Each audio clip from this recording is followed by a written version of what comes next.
பார்க்க போறது #காலா Karikalan. Super star ரஜினியோட நடிப்புல ரொம்ப விறுவிறுப்பா உருவாகிட்டு இருக்கிற தமிழ் திரைப்படம் தான் காலா கரிகாலன். இந்த படத்தினுடைய ஷூட்டிங் இப்ப மும்பையில் நடந்துட்டு இருக்கு. ஒன்ஸ் மும்பைல இருந்து சென்னைக்கு திரும்பி வந்ததோ இந்த படத்தினுடைய செகண்ட் ஷெட்யூல் ஸ்டார்ட் ஆகும் அப்படின்னு சொல்லியிருக்காங்க. இந்த படத்துல பாலிவுட் ஆக்டர் நானா பட்டேக்கர் ஒரு பொலிட்டீஷியனா நடிச்சிட்டு இருக்காரு. அதே மாதிரி இன்னொரு பாலிவுட் ஆக்டரும் இந்த படத்தை நடிச்சிட்டு இருக்காரு. அவர் யாருன்னு பாத்தீங்கன்னா பஞ்சக் திவாரி.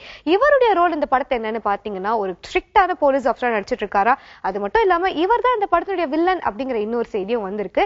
இது வரைக்கும் நம்ம கேள்விப்பட்டது என்னன்னு பாத்தீங்கன்னா இந்த படத்துல ஒரே ஒரு ஹீரோயின் இருக்காங்க, அவங்க ஹுமா குரேஷி அப்படிங்கிறது தான். ஆனா இப்ப வந்திருக்கிற முக்கியமான செய்தி என்னன்னு பாத்தீங்கன்னா இந்த திரைப்படத்துல மொத்தம் 2 ஹீரோயின்ஸ் இருக்காங்களா.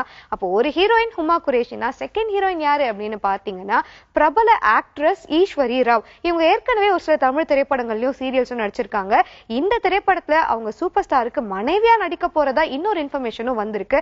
அப்ப 2 ஹீரோயின்ஸ் இருக்காங்கன்னா ஒருவேளை சூப்பர் ஸ்டார் ரஜினி இந்த திரைப்படத்துல டபுள் ரோல்ஸ் நடிக்க போறாரா அப்படிங்கறத ஒரு முக்கியமான கேள்வி இருக்கு.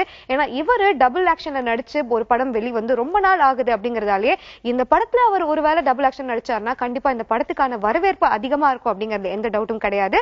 சோ இந்த படத்தினுடைய அபிஷியல் அனௌன்ஸ்மெண்ட்காக காத்திருக்கலாம்.